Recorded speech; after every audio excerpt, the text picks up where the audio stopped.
Welcome to Facts TV News, where everything is true. Jamaica News in Review. Saint Anne fugitive fatally shot in confrontation with police. One of the four men who had escaped lockup at the Old police station on August 5th this year was fatally shot in a confrontation with police on Saturday. He has been identified as 40-year-old Terence Holloway of Claremont in the parish. It is reported that about 5:05 p.m., a police team acting on a tip from Crime Stop went on a snap raid in the Homestead area of Runway B in search of him. Police said upon arrival at the targeted premises, the accused was not seen. However, police say on their way back, he was seen on the roadway. Reports are that the police attempted to accost him when he reached for his waistband and pulled out a shiny object. The police said they took evasive action and he was shot and wounded according to reports. Police said a homemade firearm was retrieved from him along with 12 cartridges. He was taken to hospital where he succumbed to his injuries. In the meantime, police said the search continues for 42-year-old Dennis Colburn of Islington St. Mary, who has been charged for rape, 22-year-old Javar Grant of Party St. Anne, who has charged for illegal possession of firearm, and 30-year-old Jermaine Rogers of Mile End in Ocho Rios, who was charged with illegal possession of firearm. Police seeks public's assistance in locating 6 witnesses in court case. Detectives from the Elliston Road Police Station in Kingston are seeking the public's assistance in locating 6 witnesses who are vital to a case currently before the court. The police reported that they are searching for Jermaine Ford, Winsome Dennis, and David McLean, all of whose last known address is Taylor Land, 9 miles in Bull Bay, St. Thomas. Antoinette Pennant, whose last known address is Orange Villa in Kingston, Valerie Wilson, whose last known address is Market Road, Portmorant in St. Thomas, and Dale Morgan are also being sought by the police. They are scheduled to appear before the Home Circuit Court on Monday, December 5th. Fort Dennis McLean, Pennant Wilson, Morgan, or anyone knowing their whereabouts is asked to contact the Elliston Road Police Station at 876-839-6875 or the nearest police station. MP for Manchester Northwest Michael Phillips says focus should be placed on getting more toddlers enrolled in early childhood institutions. Member of Parliament for Manchester Northwestern Michael Phillips said focus should be placed on getting more toddlers enrolled in early childhood institutions. Mr. Phillips, who was speaking at the Sidney Blake Basic School in Michael in Manchester on December 2nd, reiterated his concern about a fallout in attendance of children at early childhood institutions. It is the second time this week that the MP has voiced a concern. He previously raised the issue to the Early Childhood Commission during Wednesday meeting of the Public Administration and Appropriations Committee. During the meeting, the Commission noted that the institutions were just coming out of the pandemic and that with schools now fully open, a more accurate census will be conducted to determine the depth of the fallout. But Mr. Phillips again pointed out that there are several disadvantages to children who do not attend schools, such as learning deficits. Quantity, the amount of students, children in and around the communities between the age of 1 to 6 that actually attend basic schools or early childhood institutions. And we are seeing the results that most of them tend to miss out the 1 to 3, start at 3 and go until age 6. Then they start the primary school. Some never go to the basic school, but start primary school, and we're seeing the quality of students that are actually starting at grade 1 in the primary schools. Then the teachers now who are not really trained to start them off at that level, to play catch up for them now to start grade 7. Then they play catch up in grade 7 to grade 11. And it puts more pressure on the teachers, on the school system itself. Slain Corporal gets special tribute ceremony. Corporal Oliver Mullins, the policeman who was shot and killed by gunmen while on duty in October, received a belated 21-gun salute. This after the official honor was left out of his funeral last Sunday. Commissioner of Police Major General Anthony Anderson had expressed disappointment at the omission and had promised that the situation would be rectified. This was done through a special ceremony unveil of the headstone of Corporal Mullins and the firing of volleys at the Tilford Park Cemetery in St. Catherine on December 4. Speaking at the ceremony, Major General Anthony Anderson noted that the ceremony was in further recognition of the service and sacrifice of Corporal Mullins. Corporal Mullins' son was presented with the Commissioner's Coin for Excellence on his father's behalf. This is the first time a ceremony of this nature is taking place, and it is fitting and deserving that this takes place for Corporal Oliver Mullins. We will not allow the JCF to be defined by its mistakes, but by how we fix them.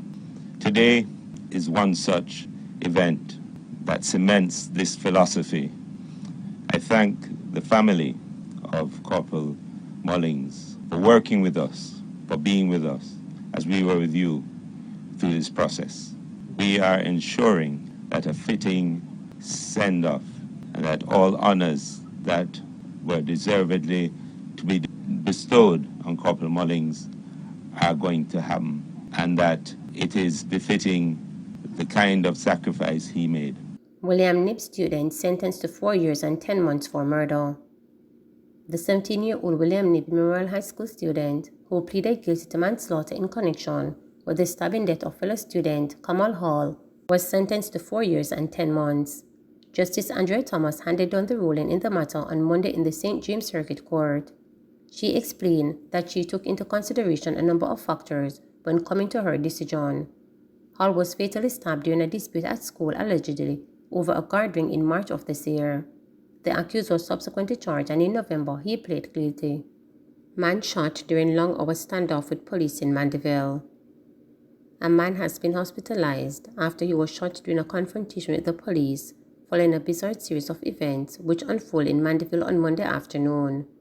A senior police source said about 2 p.m., the man, who is believed to be of an unsound mind, removed a clamp from a vehicle that was parked in the no parking zone near the town centre on Manchester Road.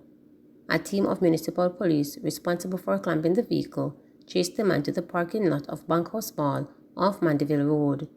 He removed the clamp and placed it in the car trunk.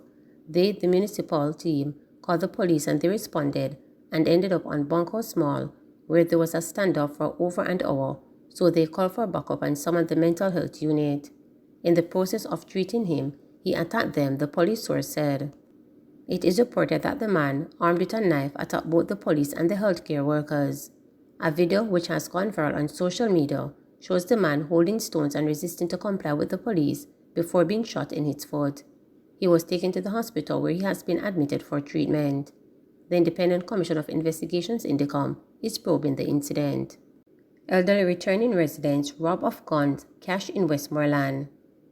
2 elderly returning residents were robbed of a licensed firearm, a shotgun, and $300,000 cash when 4 men armed with guns entered their residence at Torrington District, Savannah Lamar, Westmoreland on Monday morning. According to the police report, the 78-year-old man and his 79-year-old wife were at home sitting in their backyard shortly after midday when they were confronted by armed men wearing masks. The thieves then reportedly tied up the elderly man and proceeded to rob him of his firearm along with some rounds of ammunition. His Remington 12-gauge shotgun, along with 5 12-gauge cartridges, both valued at $270,000, were also stolen.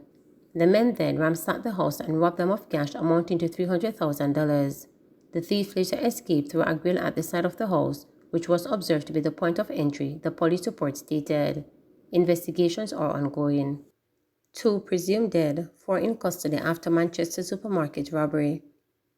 4 men are in custody and 2 people are presumed dead after gunmen opened fire during a supermarket robbery in Perth in Manchester on Friday evening. Preliminary reports are that about 7 p.m., 4 armed robbers held up the supermarket, said to be operated by a Chinese national. It is unclear as to what was stolen from the establishment at this time, but the gunmen reportedly opened fire as they fled the scene, hitting 2 people. Head of the Manchester Police Superintendent Shane McCullough said a roadblock was immediately set up to apprehend the hoodlums west of Porth at Williamsfield.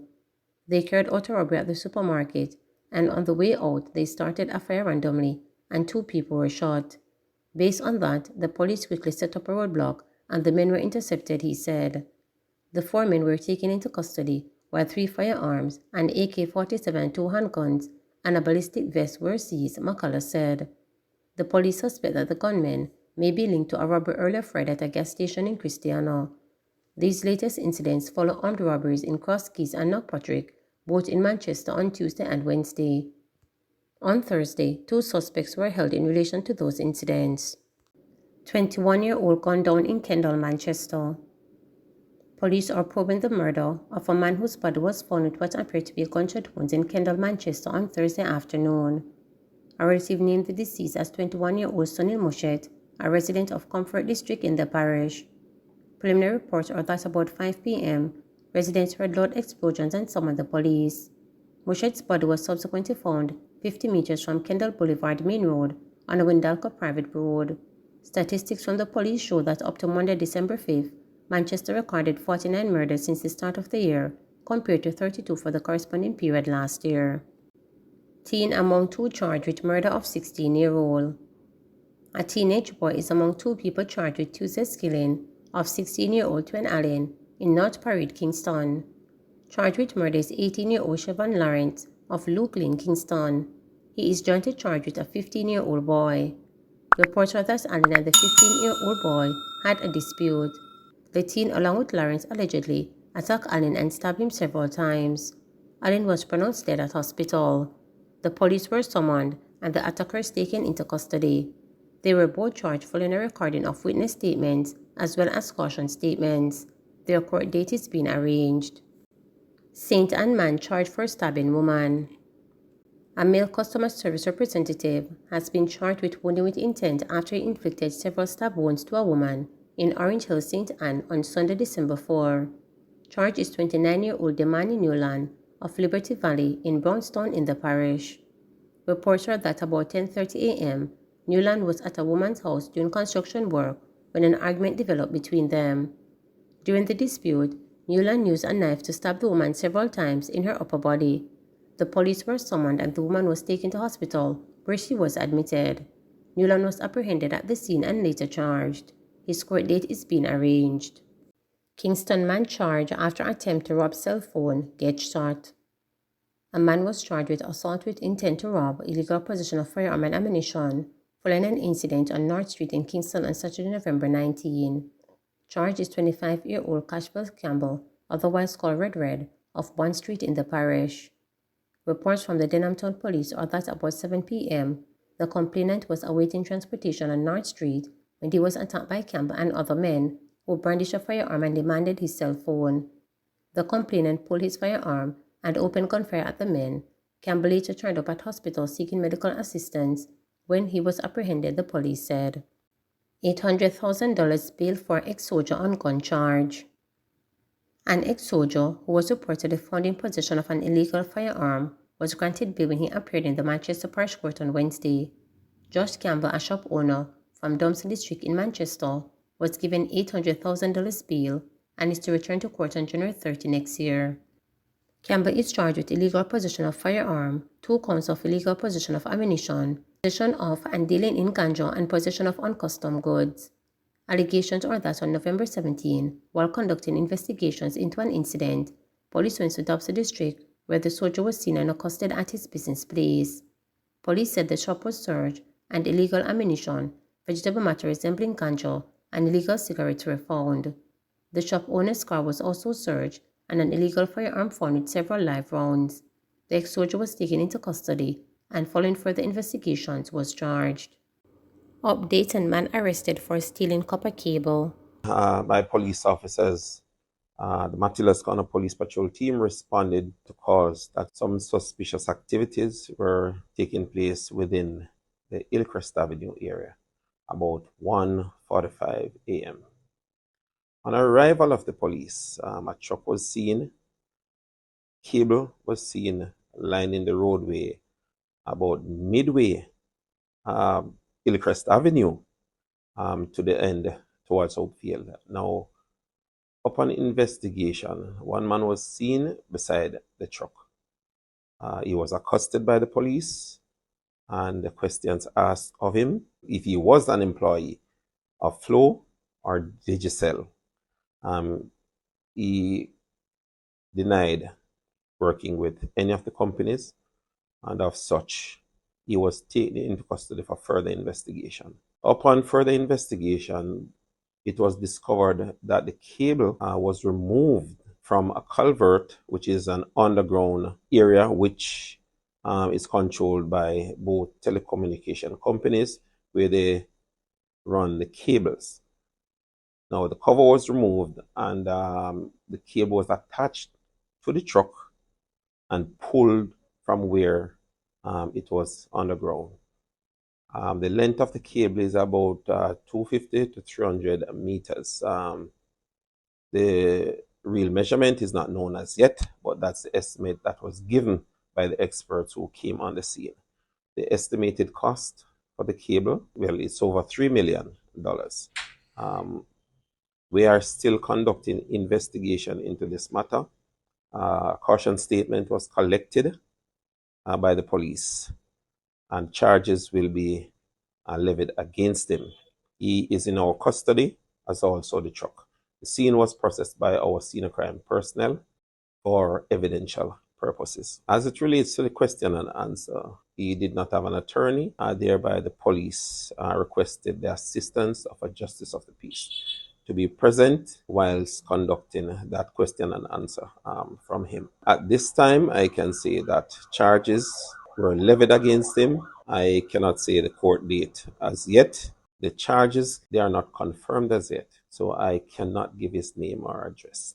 The investigation is still ongoing, as there are other cases where cables have been removed from different parts of the country, and thereby he will be investigated against those reported cases. Please remember to subscribe, like, share, and